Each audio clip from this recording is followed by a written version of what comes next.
ஏ பேயில போமா இல்லை இல்ல நீ ஒரு ஆர்டிஸ்ட்னு நீ காமிச்சிட்ட எனக்கு.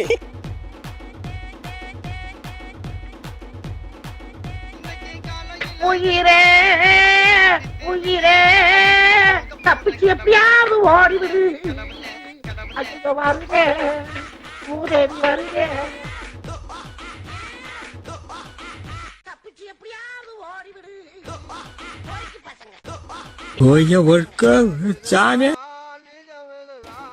அவன் பயங்கர ரோசக்காரன் போல அப்படியே நின்ட்டான். அப்புறம் அப்புறம் நம்ம மட்டும் அப்படியே அப்படியே தான்